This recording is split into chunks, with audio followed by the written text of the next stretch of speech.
JNTH 41 BTech CSC వాళ్ళకి వచ్చేసరికి ఎస్పిపిఎం అంటే software process and project management subject ఉంది. దానికి ఇంపార్టెంట్ క్వశ్చన్స్ చెప్పమని చెప్పేసి అడుగుతా ఉన్నారు. నేను ప్రతి దానికి చేస్తానండి వీడియో, ప్రతి సబ్జెక్టుకి కూడా. అయితే నాకు సిలబస్ దొరకనివి ఏమైనా ఉంటే నేను పెట్టలేదంటే మీరు ఇన్స్టాగ్రామ్లో కనుక క్లియర్గా కనుక పంపించినట్టయితే నేను మీకు వీడియో చేస్తాను. ఇక టాపిక్లోకి వెళ్ళే ముందైతే ప్లేలిస్ట్లన్నీ చెక్ చేసుకోండి. ఇంతవరకు ఈ ఛానల్ సబ్స్క్రైబ్ చేసుకోని వాళ్ళు సబ్స్క్రైబ్ చేసుకోండి. ఈ వీడియోని లైక్ చేయండి, షేర్ చేయండి. మీకు గనక నాతో మాట్లాడాలి అని ఉంటే కాల్ మీ 4 ద్వారా కాల్ చేయండి. ఇక తెలుగు ఇంజనీరింగ్ ఎడ్యుకేషన్ టెలిగ్రామ్లో పీడిఎఫ్స్ అన్ని షేర్ చేస్తాను. చూడండి, ఈ వీడియోకి ఒక హైప్ ఇవ్వండి. ఇక టాపిక్లో వెళితే యూనిట్ 1 వచ్చేసరికి యూనిట్ 1 ఏంటంటే సాఫ్ట్వేర్ ప్రాసెస్ మెచ్యూరిటీ. అందుట్లో షార్ట్ క్వశ్చన్స్ ఎలా ఉంటాయి? సో షార్ట్ క్వశ్చన్స్ వచ్చేసరికి 1. Define software process maturity. 2. What is software process assessment. 3. Explain initial and repeatable maturity levels. 4. What is CMMI. 5. Differences between PSP and TSP. ఇవి short questions. మరి long questions ఎలా ఉంటాయి unit 1లో అంటే 1. Explain the 5 maturity levels of CMM in detail. 2. Describe the principles of software process change. 3. Write about process reference models with examples. CMM, CMMI, PCMM, PSP, TSP. 4. Explain the managed and optimising process. ఇది వచ్చేసరికండి unit 1 అండి. ఇక unit 2 చూసుకున్నట్టయితే unit 2 title వచ్చేసరికి software project management renaissance. Short questions ఎలా ఉంటాయి? Short questions వచ్చేసరికి 1. What is software economics. 2. Define life cycle phases. 3. What are engineering artefacts. ఇవి షార్ట్ క్వశ్చన్స్. ఇంకా లాంగ్ క్వశ్చన్స్ ఎలా ఉంటాయి? 1. Explain the evaluation of software economics. 2. Describe all life cycle phases.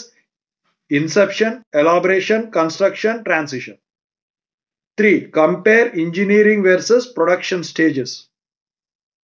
4. Explain model based software architecture. ఇది unit 2లో ఉన్న short and long questions. ఇక unit 3 title వచ్చేసరికి workflows and checkpoints of a process. Short questions ఎలా ఉంటాయి? 1. Define major milestones and minor milestones. 2. What is pragmatic planning. 3. What is a work breakdown structure WBS. ఇక long questions ఎలా ఉంటాయి? 1. Explain software process workflows with a diagram. 2. Explain iteration planning process. 3. Discuss cost and schedule estimation techniques. 4. Explain periodic status assessment checkpoints. ఇవి third యూనిట్లో short and long questions. ఇక unit 4 title వచ్చేసరికి project organizations. ఇందులో short questions. 1. What is process automation. 2. What are software metrics. 3.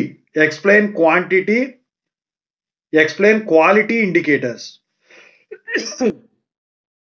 ఇక long questions ఎలా ఉంటాయి? 1. Describe line of business organisations and project organisations. 2. Explain the 7 core metrics. 3. Explain project control and process instrumentation. 4. Write about metric automation with examples. ఇవి unit 4లో ఉన్న short questions, essay questions. ఇక last unit 5 title వచ్చేసరికి CCPDS R modern practices. ఇందులో short questions ఎలా ఉంటాయి? 1. What is CCPDS R case study. 2. Define modern process transitions. 3. What is next generation software economics. ఇక long questions ఎలా ఉంటాయి? 1. Explain CCPDS or case study in detail. 2. Discuss modern software project management practices. 3. Write about modern project profiles. 4. Explain next generation software economics. మొత్తం కూడా 5 యూనిట్లో వచ్చేసరికి ఉన్న short and SA questions ఇవేనండి. ఇవి రిపీటెడ్ ఇంపార్టెంట్. ఓకేనా? సో మీరు అసలు ఏమీ రాదు నాకు అనుకుంటే ఇవి చదువుకొని రాసుకుంటే మీరు పాస్ అయిపోయేదానికి ఛాన్స్ ఉంటుంది. సో ఇక్కడ మీరు software processes and project management అంటే ఏంటంటే జనరల్గా రియల్ టైంలో సాఫ్ట్వేర్లో ఎలా ఉంటుంది, ఎలా step by step process follow అవుతారు అంటే ఇప్పుడు ఒక ప్రాజెక్ట్ తీసుకురావాలంటే వాళ్ళకి స్టాండర్డ్స్ చూపించాలి. అందుట్లో లెవెల్స్ ఉంటాయి.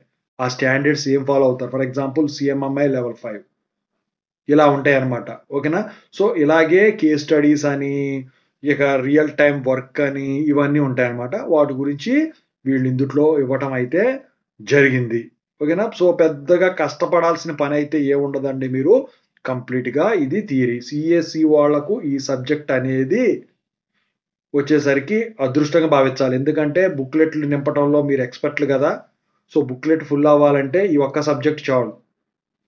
సో సాఫ్ట్వేర్ పుట్టకతో మొదలెట్టుకొని ప్రజెంట్ సిచ్యువేషన్లో ఎలా ఏం అప్లై చేస్తున్నారు అన్న దాని వరకు కూడా ఇంకా ముందుకు అడ్వాన్స్డ్ కూడా వచ్చేసరికి ఈ సబ్జెక్ట్లో ఉండటం అయితే జరిగిందనమాట. దాని గురించి మీరు అవన్నీ కూడా డీటెయిల్గా నేర్చుకొని ఎగ్జామ్లో కనుక ప్రజెంట్ చేసినట్టయితే మీకు మంచి స్కోరింగ్ కూడా వస్తుంది. ఇక్కడ మీరు లెవెల్స్ చూపించేటప్పుడు డయాగ్రామ్ వేసి పారాడిమ్స్ చూపిస్తే ఇంకా మీకు మంచిగా మార్కులు పడతాయి. ఓకేనా? అలాగే ఇంకా కొన్ని ఉన్నాయి అందుట్లో. సో ఆ ఎవాల్యుయేషన్ వచ్చేసరికి సర్క్యులర్ ఫ్యాషన్లో చూపించినట్టయితే సైక్లిక్ ఆర్డర్లో మీకు ఇంకా ఎక్కువ మార్కులు పడేదానికి ఉంటాయి.